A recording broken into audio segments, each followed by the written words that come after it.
আমাদের সনাতন ধর্মে যেমন হরিদাস মহাপ্রভুর চরণে সমস্ত দেহখানা জীবন জৈবনে বিলিয়ে দিয়েছিল, আর ওই মুসলমানের মধ্যে ওয়াজ করনি পাগলা যেমন নবীর প্রেমে পাগল হয়ে তার সব দিয়ে দিয়েছিল। ওরে মুসলমান আর ওরে হিন্দু রে, নবীরে ভালোবাসো, নবীর একখানা দাঁতের শহীদ হয়েছে আর তার 32খানা দাঁত ভেঙে দিয়েছিল, দেয়নি? তুমি যদি সত্যি নবীকে ভালোবাসো, যদি তুমি আল্লাহকে ভালোবাসো, যদি ইসলাম হয়ে থাকো, তাহলে তুমি আর একটা মানুষকে হত্যার হুমকি দাও কি করে? তুমি নিজেই তো মরে বসে আছো। নবীর প্রেমে যে মরে সে আবার আর একজনকে মারতে পারে না, কে বাবা? পারে বাবা? এরা কারা?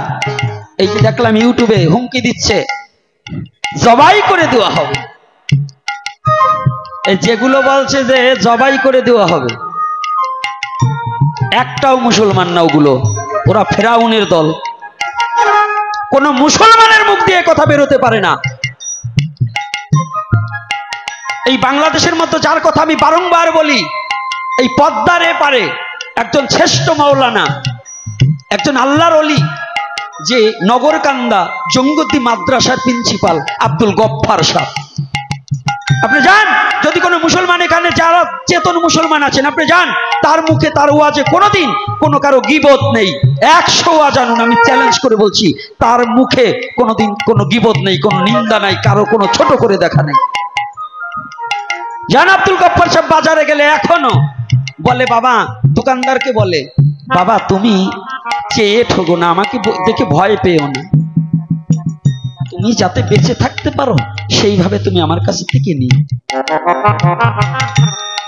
বলেন মুসলমান ও না ওই যে ব্যানার একখান নিয়ে বলবো হিন্দু পাইলে জবাই করো রাস্তাঘাটে, ওইটা মুসলমান? কোনটা? হ্যাঁ মুসলমানকে একজন প্রকৃত মুসলমান আল্লাহর ওলি, যে আল্লাহর ওলির কাতারে যে নাম লিখিয়েছে, সে কোনোদিন জবাই করো, সে প্রকাশ্যে কোনো মানুষকে হত্যার কথা বলতে পারে না। সে প্রতিটা মানুষের মধ্যেই আল্লাহর নূর বস্তুকে দেখে সবাইকে ভালোবাসার জন্য ধাবিত হয়ে যায়, সে হচ্ছে মুসলমান। আর ওগুলো হচ্ছে ফেরাউনের দল, ফেরাউনের বংশধর। তারা মানুষে মানুষে দ্বিধাদ্বন্দ্ব বাঁধিয়ে, মানুষে মানুষে সাম্প্রদায়িক দ্বন্দ্ব বাঁধিয়ে মানুষকে হত্যার কাজে লিপ্ত হয়েছে, রক্তে রঞ্জিত হতে চায়। এদেরকে ওরা মুসলমানের শত্রু, হিন্দুর শত্রু, বৌদ্ধের শত্রু, খ্রিস্টানের শত্রু, এরাই আলাদা একটা জাত। কি বাবা কষ্ট পাচ্ছেন না? আমি মিথ্যা বলছি? বলুন যে কজন মুসলমান বাবারা আছেন, আমি মিথ্যা বলছি? হিন্দুর মধ্যে, সনাতনীর মধ্যে যদি আমি গোপীনাথ যদি একজন মুসলমানকে হত্যা করতে চাই, তাহলে জেনে রাখবে আমিও প্রকৃত হিন্দু নয়। তবে হ্যাঁ, হত্যা করা যাবে কখন? যদি আমি এখানে পুজো করছি, আমার এইখানে যদি আমার এই ধর্মকে নষ্ট করার জন্য যদি কেউ আসে, হয়তো নিজে হত্যা হয়ে যাও, না হয় তাকে হত্যা করে দাও।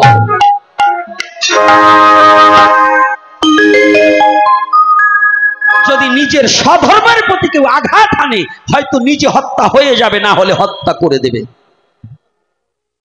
তবু তাকে ছাড়া যাবে।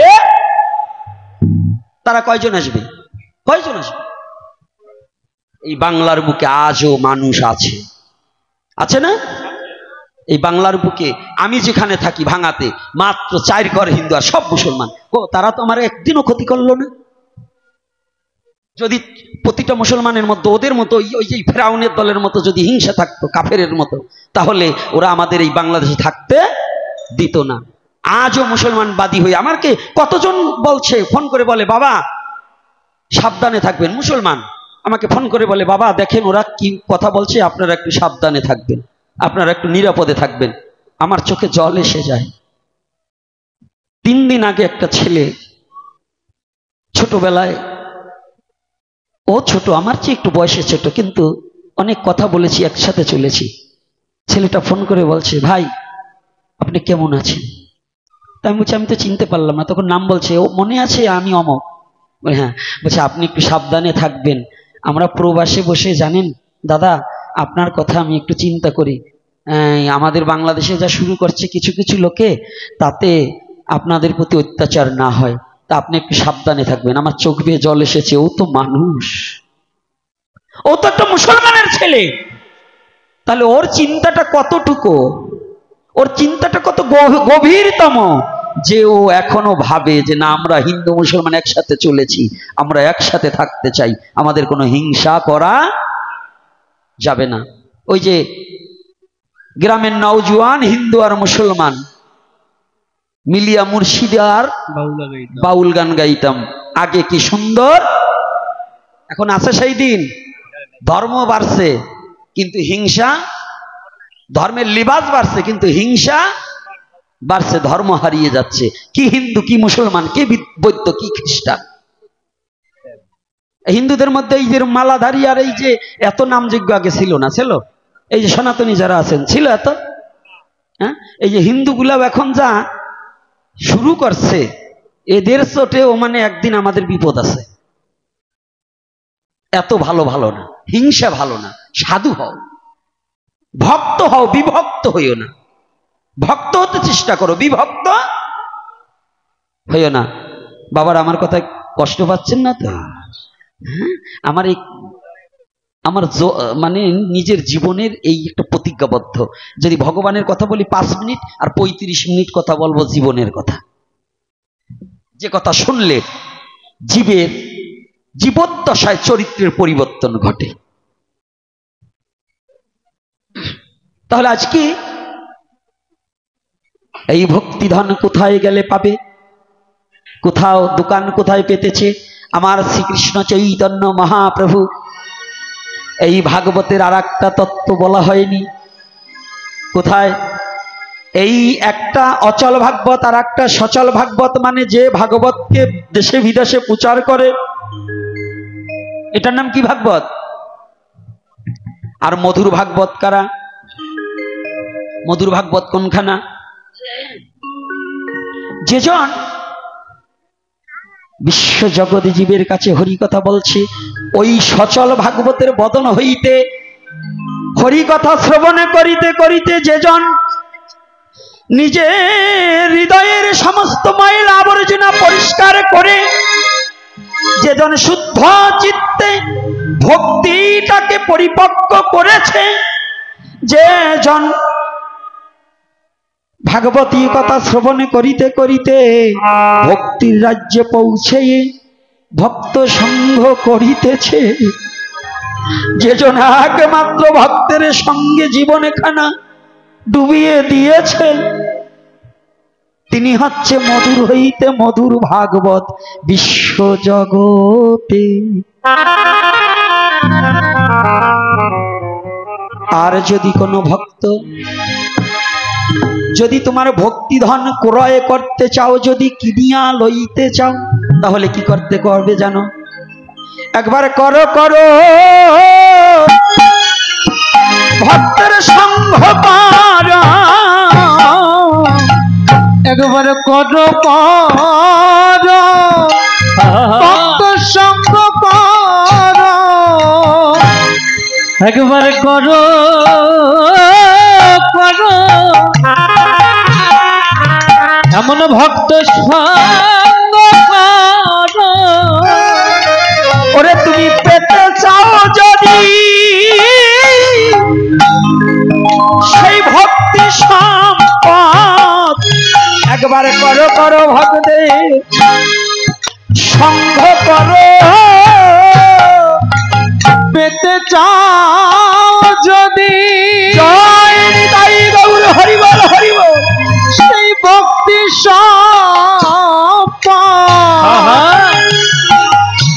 একবারে করো করো, সেই ভক্ত সঙ্গ যদি পেতে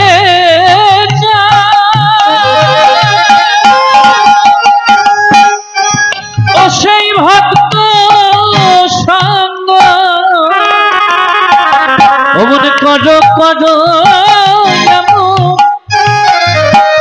এমন ভক্ত সঙ্গ যদি পেতেছ,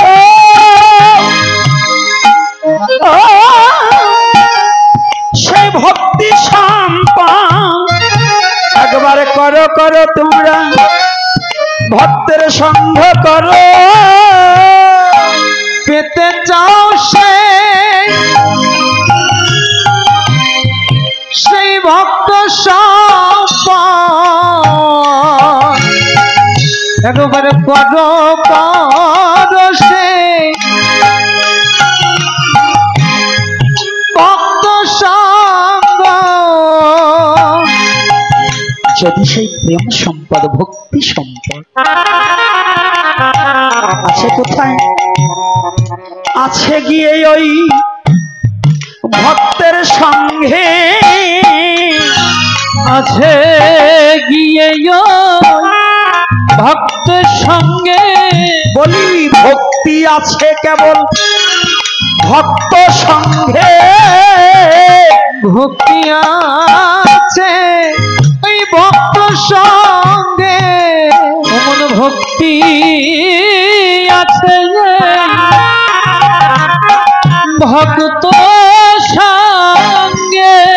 একবার হরি বলো মনানন্দে, তোমার ভক্তি আছে ভক্ত সঙ্গে। একবার হরি বলো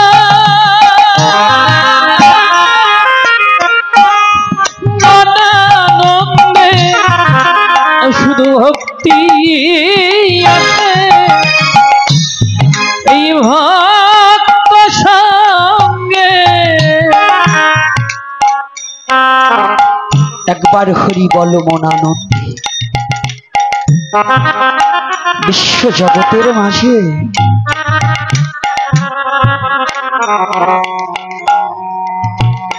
এই বিশ্ব জগতের মাঝে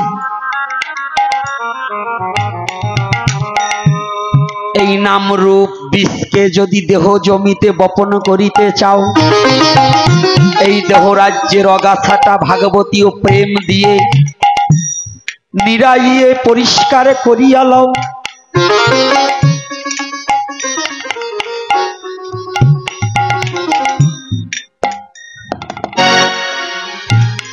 কথাটা কি বোঝা গেছে? আপনারা এই নামের আগে ভাগবত দেওয়ার তত্ত্বটাই হচ্ছে ভক্তি রাজ্যে প্রবেশ করা। আর যতদিন পর্যন্ত ভক্তি না থাকে, এই কমিটি না, সারা বাংলাদেশের সমস্ত কমিটি যদি মনে করে আমার টাকা আছে নাম দিচ্ছি, আমি কমিটির সভাপতি, আমি 1 লক্ষ টাকা দেই, আমি বুঝি ভগবানকে কিনে ফেলেছি, কিচ্ছু না। সভাপতি হোক, সেক্রেটারি হোক, কোষাধ্যক্ষ হোক, আর সহসভাপতি হোক, আর সদস্যবৃন্দ হোক, নাম যতদিন চলবে এই বাড়ির মালিকেরও বাড়ি নয়, এটা নবনিত্য মধুর বৃন্দাবন হয়ে যাবে। এই বাড়ির মালিক একবারও বলিতে পারিবে না এই বাড়িটা আমার বাড়ি, এই বাড়িটা বৃন্দাবন নাম হয়ে যাবে। আর বৃন্দাবনে কারা আসে? বৃন্দাবনে কারা থাকে? ব্রজগোপীগণ। তাহলে এই ব্রজগোপীগণের কর্ম কি? শুধু কৃষ্ণ বলে চোখের জল ঝরানো। ব্রজগোপীরা কি বলেছে? কৃষ্ণ বলে কেঁদেছে। প্রতিটা ভক্ত যেন কৃষ্ণকে স্মরণ করবে আর কাঁদিবে। আর শ্রীবাসের মতো কাঙাল হয়ে, নারদের মতো কৃষ্ণ প্রেম ভিখারি হয়ে এই সভাপতি সেক্রেটারি ভক্তের চরণে লুটিয়ে পড়ে গড়াগড়ি যাবে আর বলবে, তোমরা একটিবার আমাদেরকে কৃপা করো, আমরা যেন এই ব্রজের ব্রজগোপীদের চরণ ধুলি শিরে মাখিতে পারি। ধুলি মাখিতে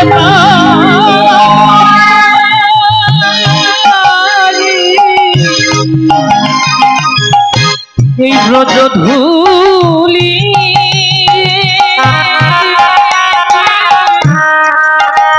ব্রজ ধুলি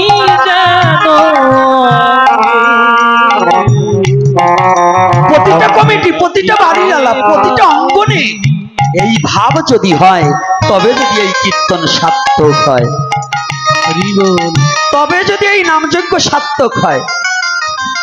নিজের অভিমান পরিত্যাগ করিয়া পোশাকের গৌরব ভুলে, অর্থের গৌরব ভুলে, দিন হইতে দিন দিনহীন কাঙালের বেশে যদি কেউ এহেন কর্ম করিতে পারে, তারই নামযোগ্য দেওয়া এবং নামযোগ্য শ্রবণ করা সার্থক হবে, নচেত নয়। এই জন্যই নামের আগে ভাগবত দিতে হয়, যেন ভক্তি আসে হৃদয়ে।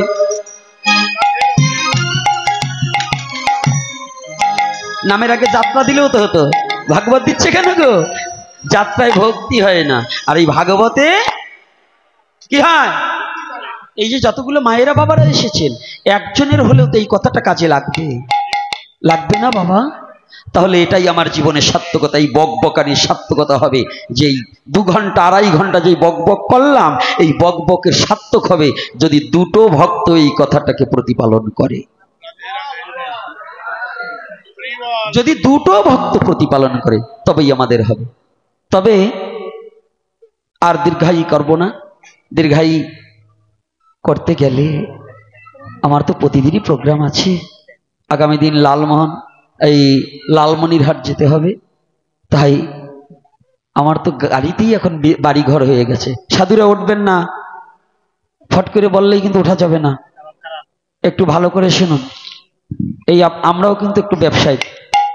আপনারা জানেন কয়দিন আগে আমার একটা দুর্ঘটনা ঘটে গেছে, সকলেই অবগত। যাই হোক, অর্থ ছাড়া তো কিছু চলে না, আবার অর্থ না হলেও কিছু হয় না। তবে কৃপা করে আপনাদের যার যেমন সামর্থ্য, কত টাকা তো নষ্ট হয়ে যায়, কত টাকা নষ্ট হয়ে যায়। পান বিড়ি সিগারেট খেলেও কত টাকা নষ্ট হয়ে যায়। আস্তে, এত কথা বলো কেন? ছোট কথা হবে সবসময়। ইশারায় কাজ করা শেখো। জ্ঞানী বোঝে ইশারাতে, মূর্খ বোঝে কিলে। ইশারায় কাজ করবা, তাহলে পিছনে যেতে হবে। তোমাদের দোষ আছে, পিছনের আসো। তাহলে কিছু দেবেন ভগবানের সেবার নিমিত্তে। আর দ্বিতীয়তে, এই পাগলটা বলেছে আমার কথা একটু বলে দেবেন। উনি একটা মন্দির করতে